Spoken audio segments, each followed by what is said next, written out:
este martes tenemos reunión de hombres a las 6 de la tarde aquí en la iglesia. El jueves tenemos nuestro estudio bíblico a las 6:30. El sábado hay reunión de adolescentes a las 4 de la tarde. Y bueno, eso sería todo por esta semana. Bien, antes de entrarnos a la palabra de Dios, vamos a orar entonces. Quiero que me acompañen en oración cerrando sus ojos. Dios mío, Señor, Padre amado, Padre Santo, le damos gracias en esta mañana por tu misericordia, Señor, por tu bondad, por tu amor. Gracias porque nos podemos reunir, Señor, para escuchar tu palabra, para escuchar tu voluntad, Señor.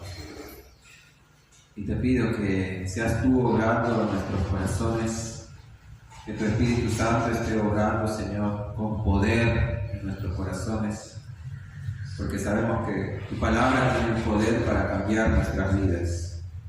Así que te ruego, Señor, que tu Espíritu Santo esté haciendo esa obra sobrenatural en nuestros corazones para transformarlos a la imagen de tu Hijo Jesucristo, Señor. Que tu palabra sea de bendición para nuestras vidas, oh Dios. Te lo ruego en el nombre poderoso de tu Hijo Jesucristo. Amén. Bien. Vamos entonces a continuar con nuestra serie de las 5 solas de la Reforma. Y hoy toca el tema de la sola gracia. Efesios capítulo 2, versículo del 4 al 9 dice lo siguiente. Efesios 2, del 4 al 9 dice: pero Dios, que es rico en misericordia, por causa del gran amor con que nos amó, aun cuando estábamos muertos en nuestros delitos, nos dio vida juntamente con Cristo. Por gracia sois salvos. Y con Él nos resucitó y con Él nos sentó en los lugares celestiales en Cristo Jesús, a fin de poder mostrar en los siglos venideros las sobreabundantes riquezas de su gracia por su bondad para con nosotros en Cristo Jesús. Porque por gracia habéis sido salvados por medio de la fe, y esto no de vosotros, sino que es don de Dios, no por obras, para que nadie se gloríe. Amén. A diferencia de otras religiones, el concepto de gracia en el cristianismo es totalmente particular. ¿Saben por qué? Porque ninguna religión, hermanos, escuchen bien, ninguna religión en este mundo ofrece salvación sin obras. Todas las religiones te dicen que tienes que hacer algo para salvarte. En cambio, en el cristianismo, Dios ofrece su amor y salvación completamente gratis, sin obras humanas. En el budismo podemos ver, por ejemplo, que el budismo tiene un sistema de 8 pasos para llegar a liberar al hombre de sus deseos egoístas.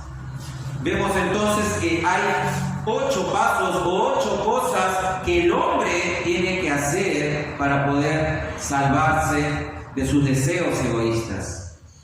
En el hinduismo también está la ley del karma, que seguramente muchos lo han escuchado, y que esta ley se trata de que todo lo que tú hagas se te regresa. Esa es la ley del karma. Y en el hinduismo, entonces, el ser humano, cuando no hace bien las cosas, entonces este hombre reencarna una y otra vez, quizás por miles o millones de años, hasta que pueda purificar su karma. Y una vez que logre hacer eso por sus buenas obras, entonces ahí recién se reúne con su deidad, que es llamada Brahma. En el judaísmo también, mis hermanos, aún hoy en día permanece creyendo que la salvación es por cumplir la ley de Dios.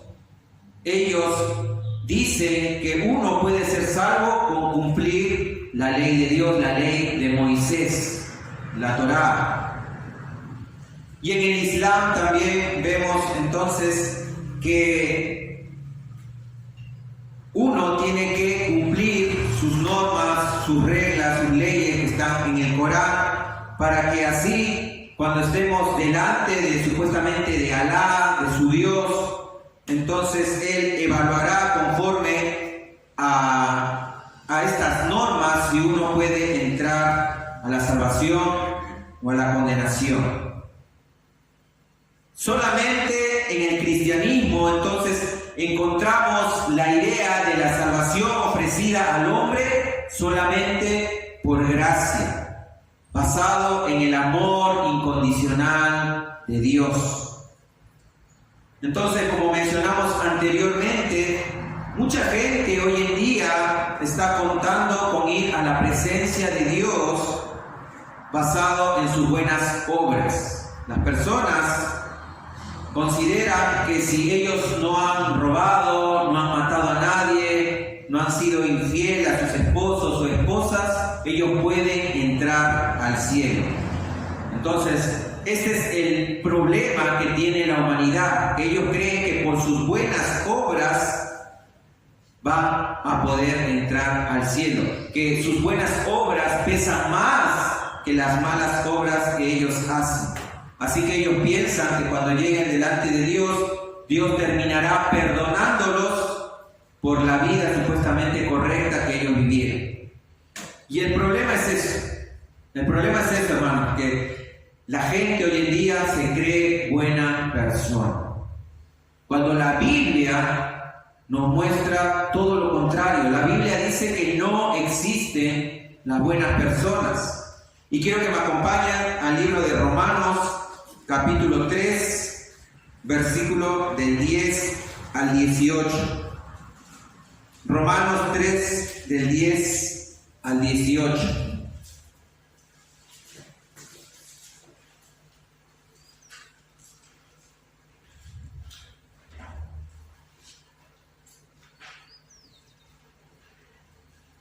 Romanos 3, del 10 al 18, dice lo siguiente. El apóstol Pablo dice: como está escrito, no hay justo ni aún uno, no hay quien entienda, no hay quien busque a Dios, todos se han desviado, a una se hicieron inútiles, no hay quien haga lo bueno, no hay ni siquiera uno, sepulcro abierto es su garganta, engañan de continuo con su lengua, venenos de serpientes hay bajo sus labios. Llena está su boca de maldición y amargura, sus pies son veloces para derramar sangre, destrucción y miseria hay en sus caminos, ni la senda de paz no han conocido, no hay temor de Dios delante de sus ojos. Amén. Hermanos, es así como la Biblia describe al ser humano. El apóstol Pablo, escribiendo esta carta a la iglesia en Roma, muestra cómo es la condición del ser humano por naturaleza. En primer lugar, como ya oímos, el apóstol Pablo dice que no hay justo ni aún uno. Es decir, que no existen personas buenas en el mundo. No hay nadie que actúe con justicia. Ni siquiera uno, dice el apóstol Pablo. No hay nadie, ni siquiera los niños, porque también se ha comprobado que los niños a cierta edad, a partir de los 3 años, empiezan a mentir, empiezan a desobedecer a sus padres, sin que nadie les enseñe a hacer esas cosas. ¿Por qué? Porque ellos también son pecadores, han heredado el pecado de Adán. Y es por eso que mientras van creciendo, más se va corrompiendo su corazón.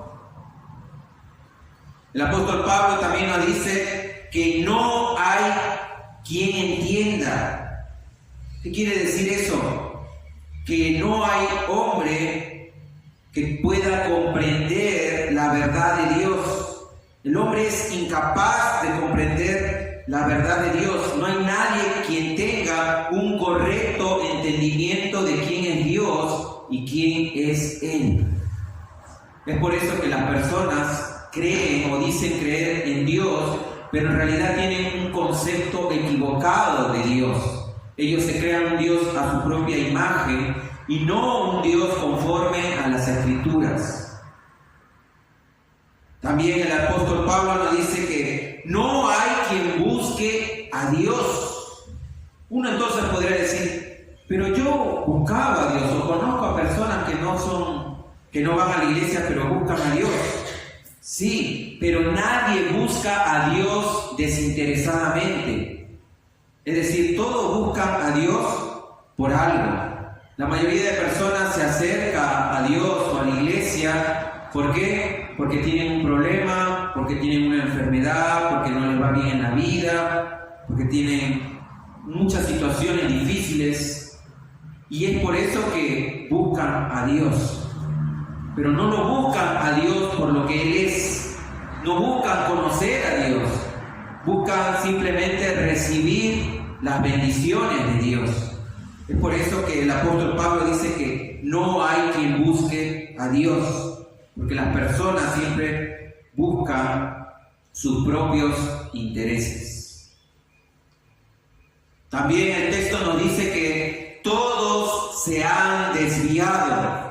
Debido a nuestra naturaleza pecaminosa, el hombre está inclinado a hacer siempre el mal. El hombre está inclinado siempre a no seguir por la senda de la justicia, por los caminos de Dios.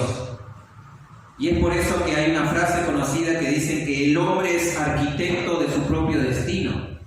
Sí, pero busca siempre su destino sin incluir a Dios en su vida. Busca su propio camino. Se desvía del camino de Dios y por tanto se desvía del camino de la salvación. También dice el texto, a una se hicieron inútiles. El apóstol Pablo dice que por naturaleza somos inútiles, pero esto no quiere decir que seamos retrasados mentales, sino que somos inútiles en comprender las verdades espirituales. Para que nosotros podamos comprender lo que dice la palabra de Dios, necesitamos del Espíritu Santo que nos dé entendimiento y que ilumine nuestra mente para poder conocer las verdades de Dios. Es por eso que la Biblia dice que el hombre natural no puede entender, no puede discernir la palabra de Dios, el Evangelio, porque para él es una locura. Es una locura. Y por último, el apóstol Pablo dice que no hay temor de Dios delante de sus ojos. Esto es una conclusión de lo que veníamos hablando. Que no hay justo, no hay quien entienda, no hay quien busque a Dios. El hombre se desvía, es un inútil. ¿Por qué? Porque no hay temor de Dios delante de sus ojos. Es decir, que el hombre no toma en cuenta a Dios en sus decisiones.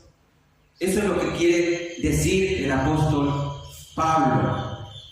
Que el hombre no toma en cuenta a Dios, que no tiene temor de Dios, actúa como si Dios no existiera. Y eso, mis hermanos, es nuestra naturaleza. Pablo está describiendo en estos versículos cómo es que es el ser humano por naturaleza.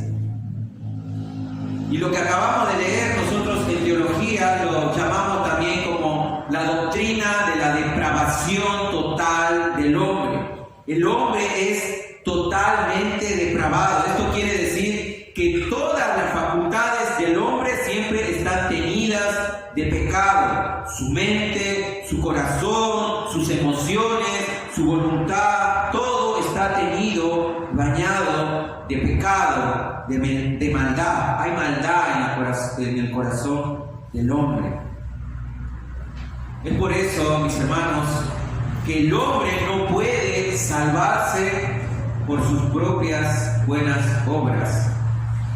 ¿Por qué? Porque no es bueno.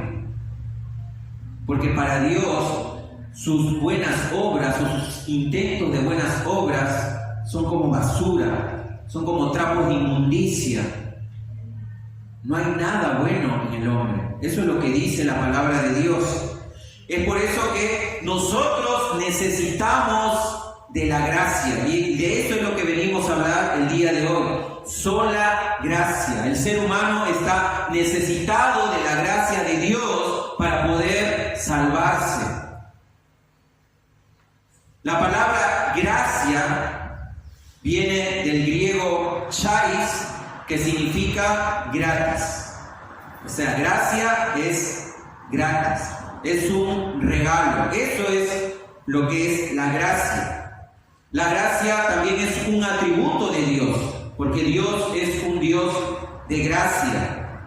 Y por medio de ese atributo, de la gracia, Dios nos concede algo que nosotros no merecemos. Esa es la gracia. Algunos comentaristas dicen que la gracia simplemente es el favor inmerecido de Dios. Es un favor que Dios nos hace cuando nosotros no lo merecemos. Esa es la gracia. Y por ejemplo, ¿a quién no le gustan los regalos? Creo que a todos los que estamos sentados hoy acá nos gustan los regalos, ¿cierto? Nos gusta que nos den cosas. Creo que a todos nos encanta. Y comúnmente recibimos regalos ¿en qué fechas? En nuestro cumpleaños, en las fiestas, en la Navidad. Es ahí donde recibimos nosotros regalos. Y antiguamente, no sé si ustedes crecieron en la época donde estos regalos eran condicionados, es decir, nuestros padres nos decían: si te portas bien todo el año, en Navidad Papá Noel te va a dar tu regalo, ¿cierto? Esa era la condición. Si te portas bien, si el niño se porta bien todo el año, entonces recibe regalos en Navidad. Ahora imagínense a un niño que se portó mal todo el año, fue desobediente a sus padres, hizo muchas travesuras, no se sacó buenas notas en la escuela, incluso repitió el año escolar. Aparentemente entonces este niño no merece regalos en Navidad por la condición que le habían dicho sus padres. Pero aún así sus padres deciden darle regalos en la Navidad. A esto, mis hermanos, nosotros lo llamamos o lo conocemos como gracia, porque no se lo merecen, pero aún así se les da ese regalo. En cuanto a la salvación, necesitamos entender que la salvación es un regalo de Dios. La salvación es por fe, es por gracia, y esa fe es un regalo de Dios. Porque si Dios no hubiera obrado en nuestro corazón, si su Espíritu Santo no hubiera regenerado nuestro corazón, nosotros jamás podríamos tener fe en Jesucristo y en su Evangelio. Efesios 2, capítulo 8, que lo leímos al principio, dice: por gracia habéis sido salvados por medio de la fe, y esto, dice, no es de vosotros, sino que es un don de Dios, es un regalo de Dios. La salvación, mis hermanos, es un regalo de Dios otorgado por gracia únicamente. Y si tú has sido salvado, si hoy estás en esta mañana escuchando el mensaje, la predicación del Evangelio, si estás sentado aquí, es por pura gracia, porque Dios tuvo gracia contigo. Porque como vimos anteriormente, no hay nada bueno en nosotros. Nadie en este mundo, mis hermanos, entonces merece la salvación. Nadie, absolutamente nadie. Todos somos merecedores del infierno.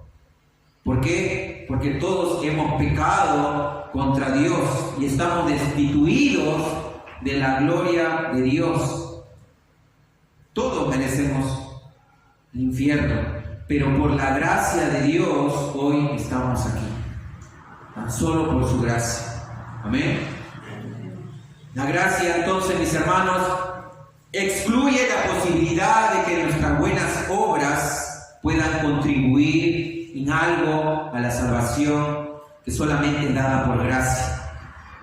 Y el apóstol Pablo lo explica en Romanos capítulo 11, versículo 6, de una manera simple y clara.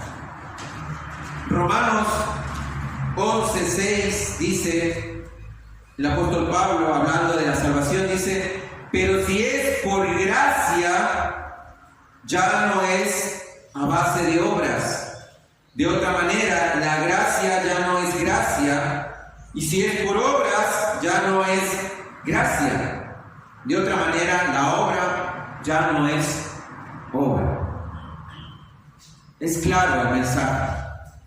Si la salvación dice que es por gracia, entonces ya no es por obras, porque si fuera por obras, entonces la gracia ya no sería gracia, sino que sería por obras. Es así de claro.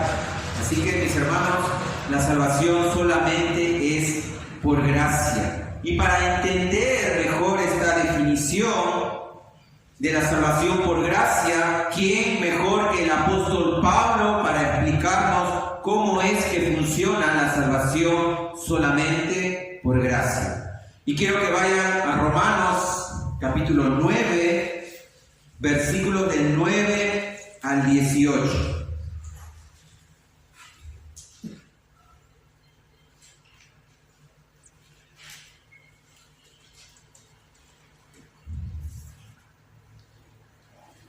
Romanos 9, versículos 9 al 18, dice así la palabra de Dios: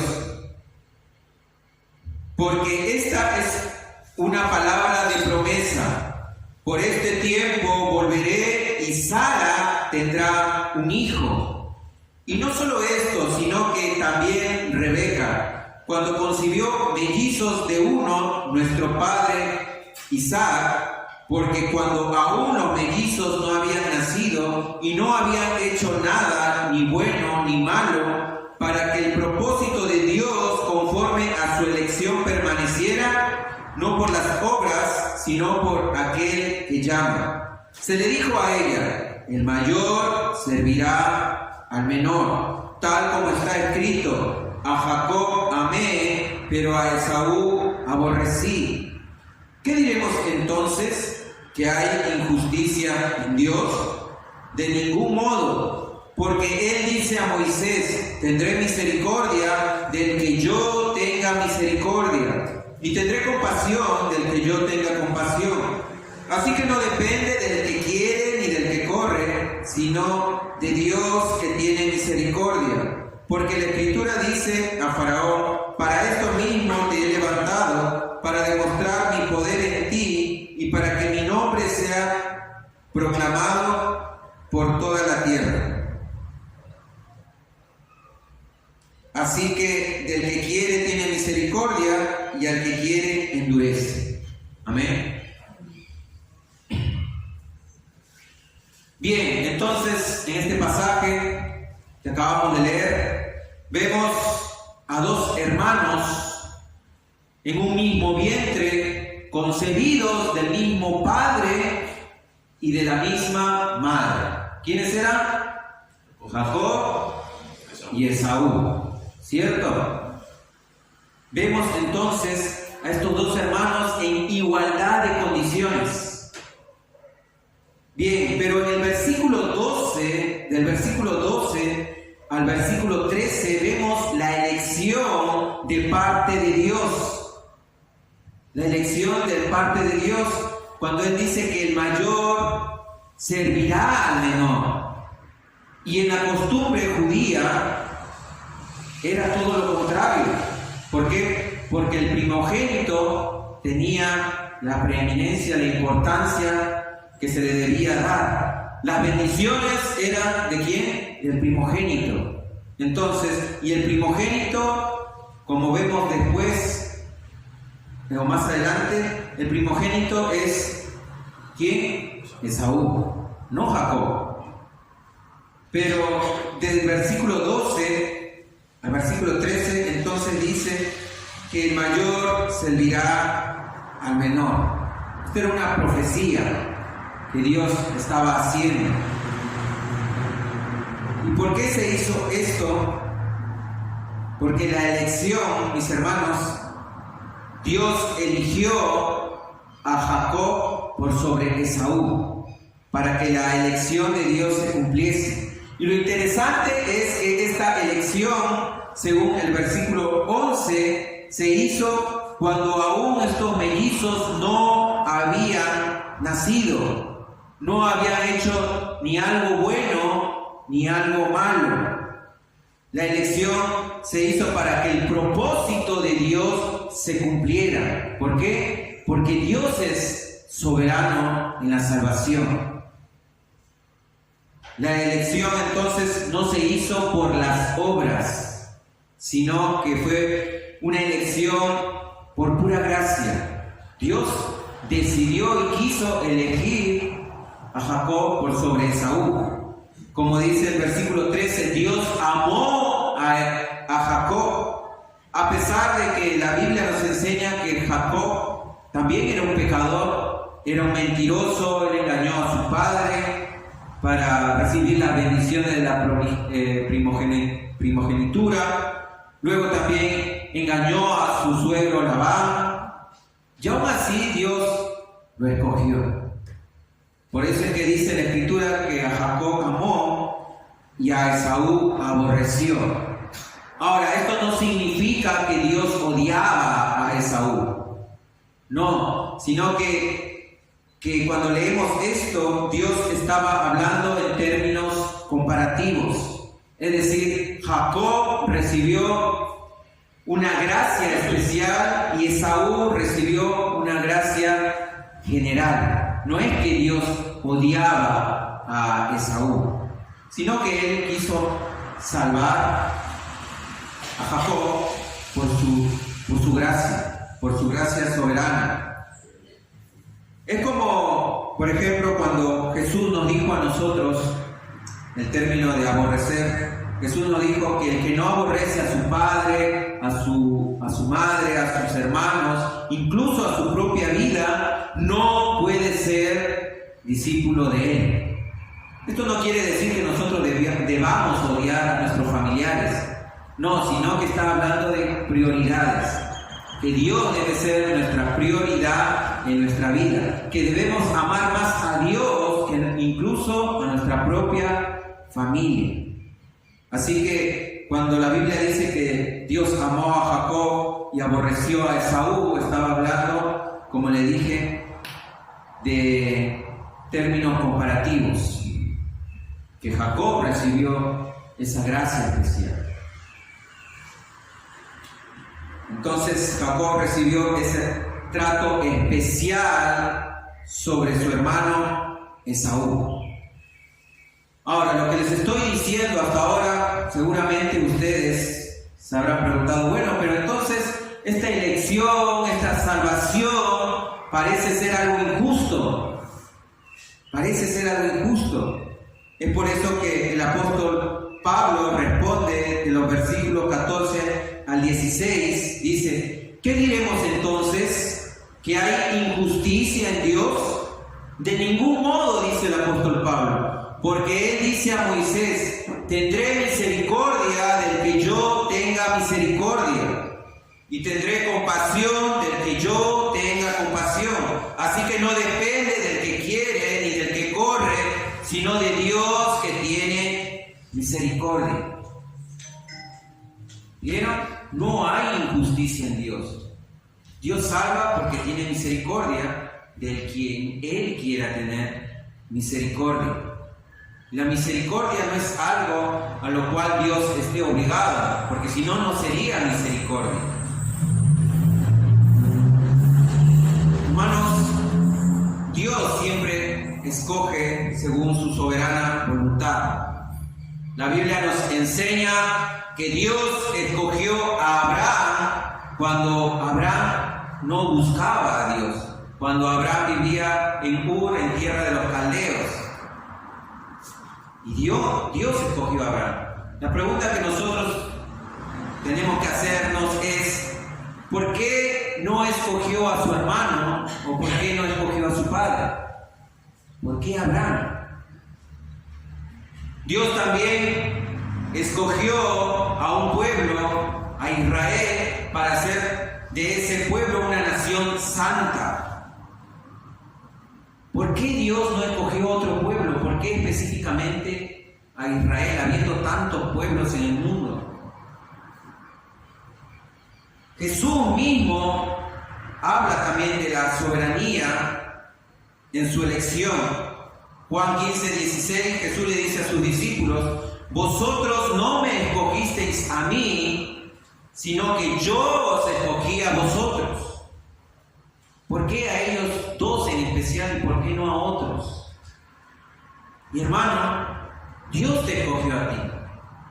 Como te dije anteriormente, si estás sentado hoy escuchando la palabra de Dios, es porque Dios te escogió a ti.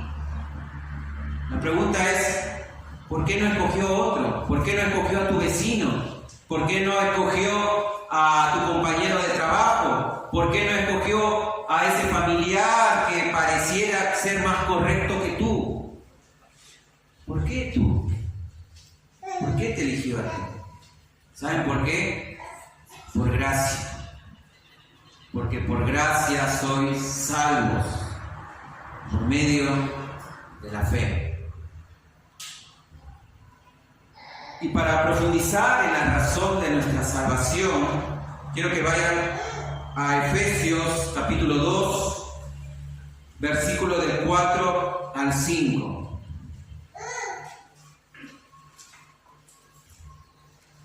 Efesios 2, del 4 al 5 dice: pero Dios, que es rico en misericordia, por causa del gran amor con que nos amó, aun cuando estábamos muertos en nuestros delitos, nos dio vida juntamente con Cristo. Por gracia habéis sido salvados.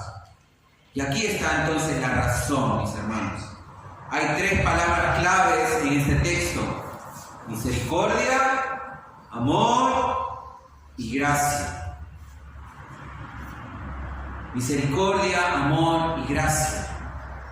Entonces hemos sido salvados en primer lugar porque Dios es rico en misericordia, dice el texto.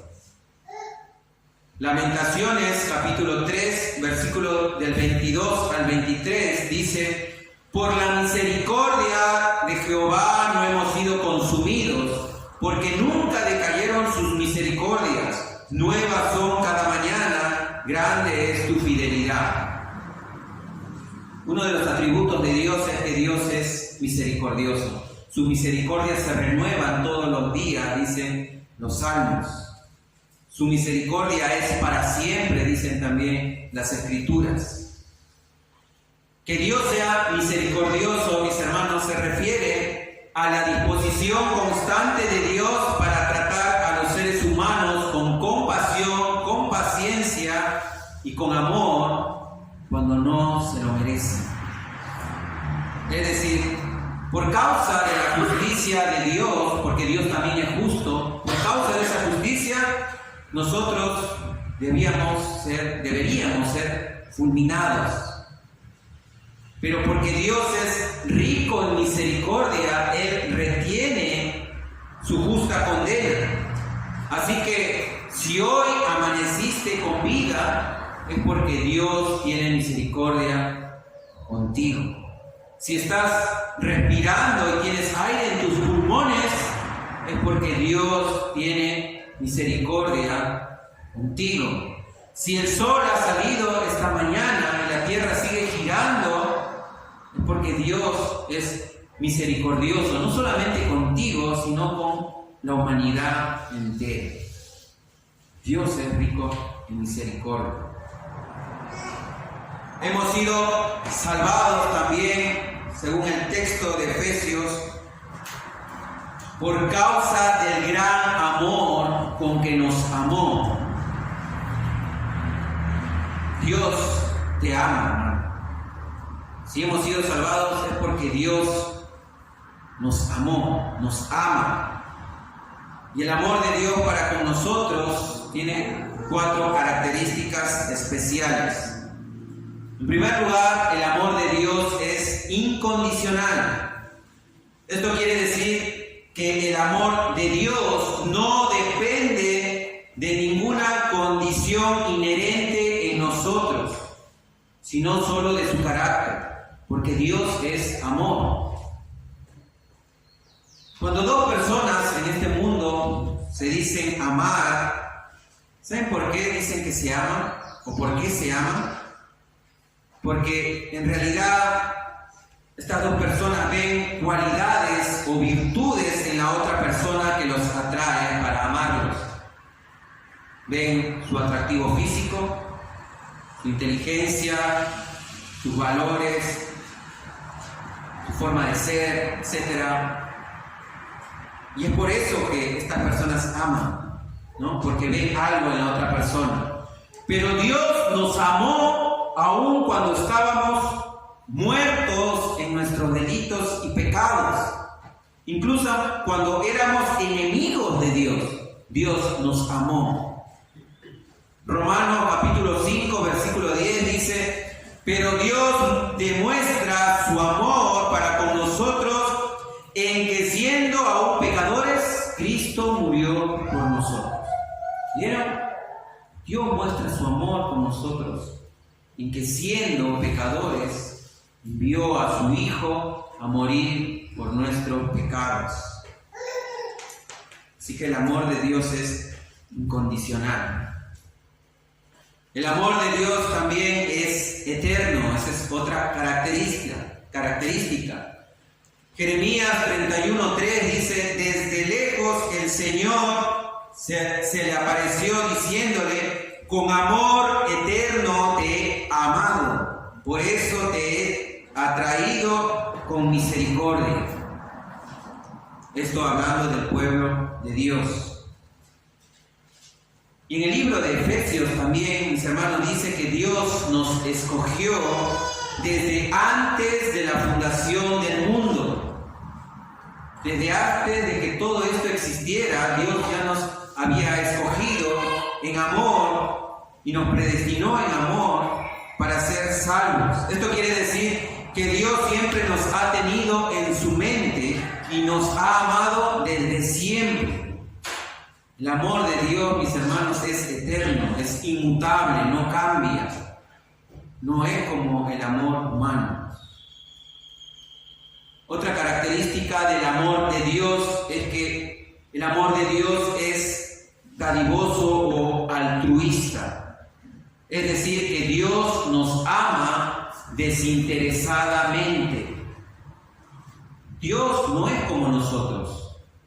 Nosotros amamos por necesidad. Como dije anteriormente, nosotros, si decimos amar a alguien, es porque ese alguien nos hace sentir felices, nos hace sentir bien, y porque ya no nos sentimos solos.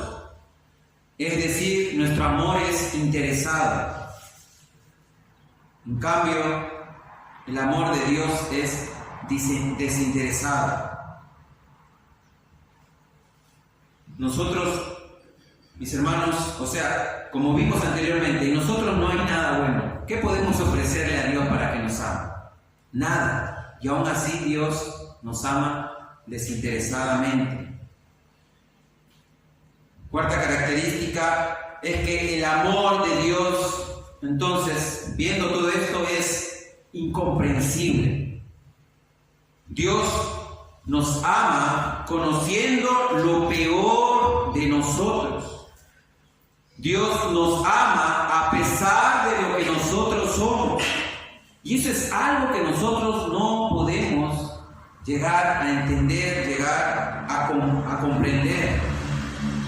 Imagínate por un momento que tú tengas el poder de la omnisciencia. Imagínate que tú seas omnisciente. Imagínate escuchar los pensamientos de todos, de todas las personas. ¿Sabes lo que pasaría? Uno es que te volverías loco. Y otro es que empezarías a juzgar a todos de tal manera, mis hermanos, que te alejarías de la iglesia. ¿Por qué? Porque conocerías cómo es el corazón de todas las personas. Conocerías los pecados ocultos de todas las personas. Te horrorizarías de cómo es esa persona. Eso pasaría.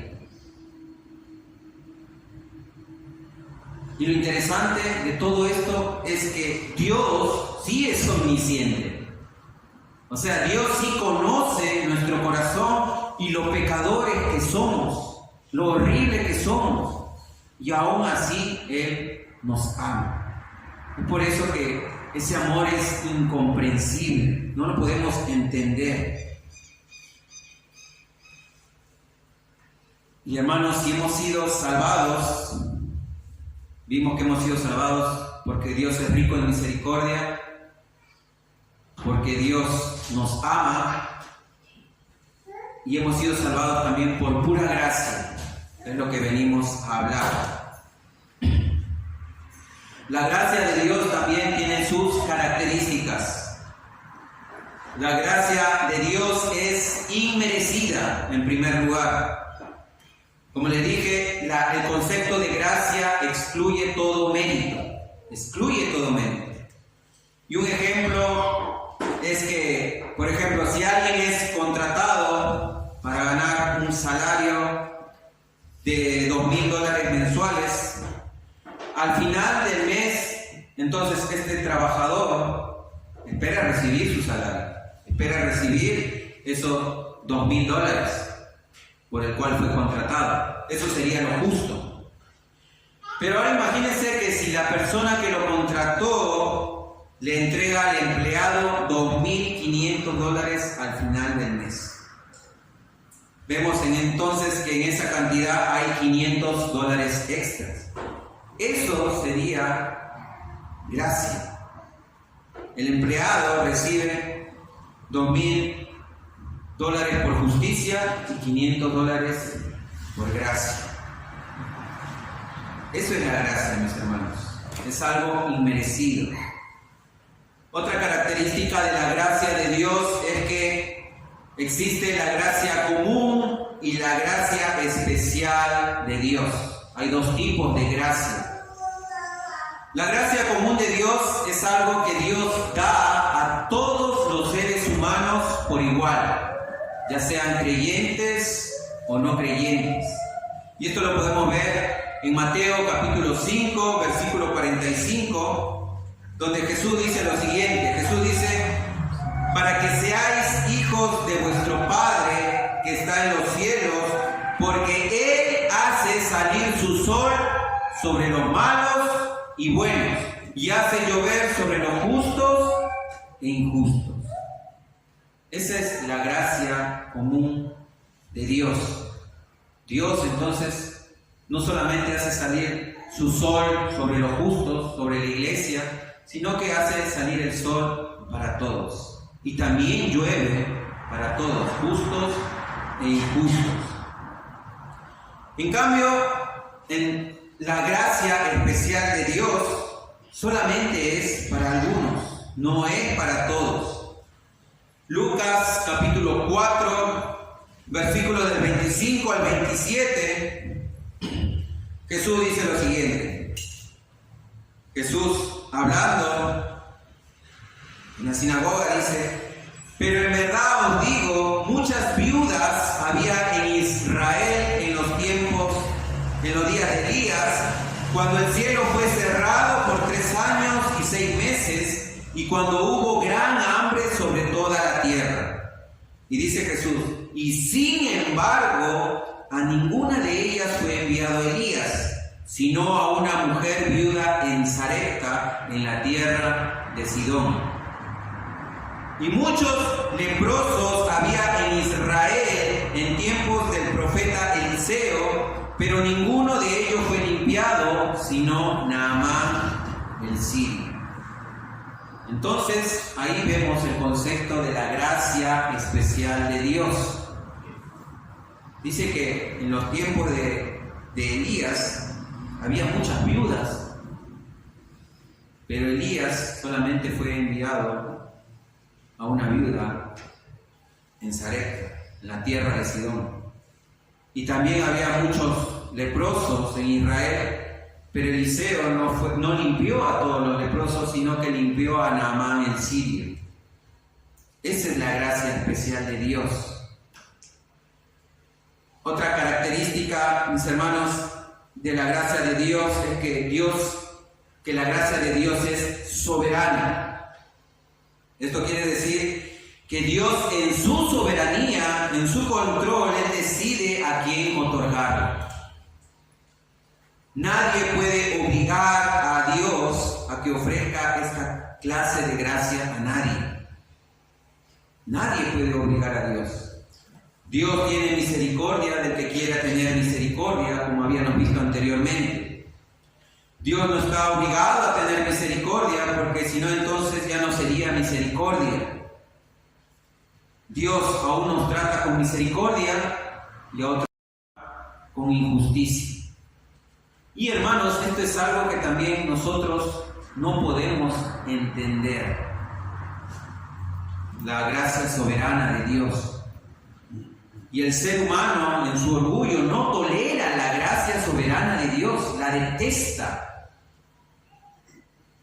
Lucas capítulo 4, versículos 28 al 29, luego de que Jesús dijera esto, de que Elías fue a la viuda de Sarepta y que Eliseo fue a sanar a Naamán el sirio, miren cómo reaccionó las personas de la sinagoga en ese entonces. Lucas 4, 28 al 29 dice, y todos en la sinagoga se llenaron de ira cuando oyeron estas cosas, y levantándose le echaron fuera de la ciudad y le llevaron hasta la cumbre del monte sobre el cual estaba edificada su ciudad para despeñar.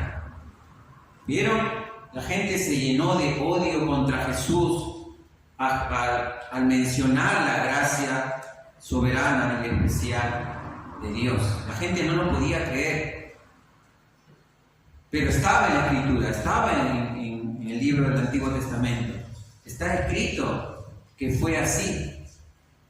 Y es así como actúa la gracia de Dios. Es así como actúa la gracia soberana de Dios.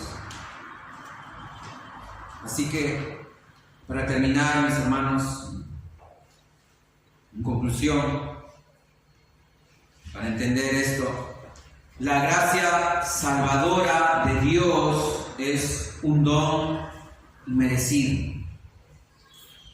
Como vimos, nadie merece ser salvado. Por eso es gracia, porque no lo merecemos, porque no podemos hacer algo. La gracia de Dios es algo que nosotros no podemos comprar, ni con dinero, ni con obras, ni con nada. Ni el hombre más rico de este mundo puede comprar su salvación. Por más millones y millones, billones, trillones de dólares que tenga, no puede comprar la salvación de su alma, porque la salvación es un don de Dios, es un don merecido. Dios es soberano, Dios sabe a quién entregar esa salvación y lo hace simple y llanamente por amor a nosotros, porque es misericordioso, porque Él nos ama.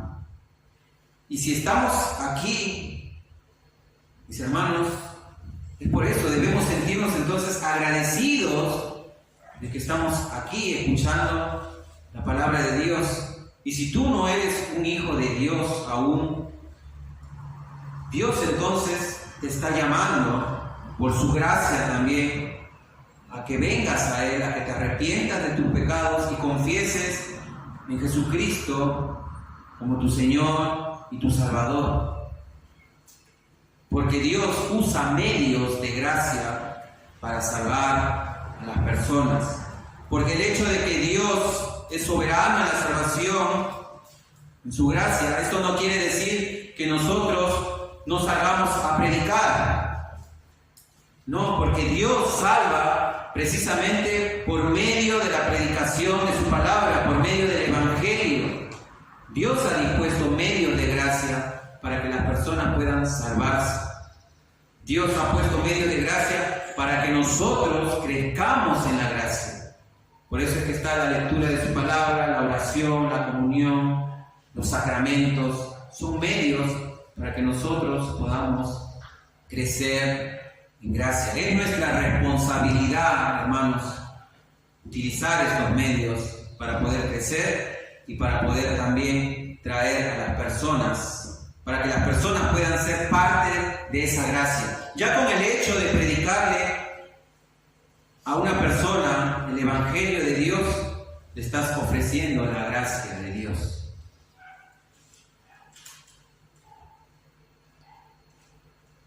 Como segundo punto, la gracia salvadora de Dios, mis hermanos, como vimos, es gratis. La palabra gracia es gratis. Es gratis para nosotros. La salvación es gratis. No nos costó nada. No es por obras. Pero en realidad alguien tuvo que pagar. Alguien tuvo que pagar el precio de nuestra salvación. Hemos sido comprados por precio, dice la palabra. Nuestra salvación tuvo un costo. Y ese costo fue la vida de nuestro Señor Jesucristo. Primera de Corintios capítulo 6, versículo 20, dice: pues por precio habéis sido comprados, por tanto glorificad a Dios en vuestro cuerpo y en vuestro espíritu, los cuales son de Dios. Y Pedro también dice algo similar. Primera de Pedro capítulo 1, versículo del 18 al 19, dice: sabiendo que no fuisteis redimidos de vuestra vana manera de vivir, heredada de vuestros padres, con cosas perecederas como oro o plata, sino con sangre preciosa como de un cordero sin tacha y sin mancha, la sangre de Cristo. Hermanos, la salvación tuvo un costo. Como vimos en el texto de Pedro, ese costo no fue con cosas perecederas como oro, plata, algo que el mundo ve como valioso, sino que fuimos comprados por la sangre preciosa de nuestro Señor Jesucristo. Y esto nos enseña, mis hermanos, que si se dan cuenta, la salvación es entonces por obras, pero no por nuestra obra, sino por la obra de Cristo Jesús en la cruz. Y porque Él sí vivió esa vida perfecta, justa y santa que nosotros debíamos haber vivido. Él vivió esa vida perfecta, nosotros no. Pero Él compró entonces la salvación con su sangre. Así que, mis hermanos, es por eso que la gracia ahora para nosotros es gratuita.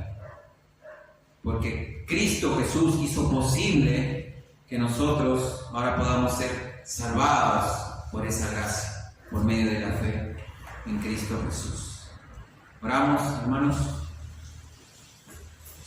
Dios mío, Señor, Padre amado, te doy gracias por esta mañana.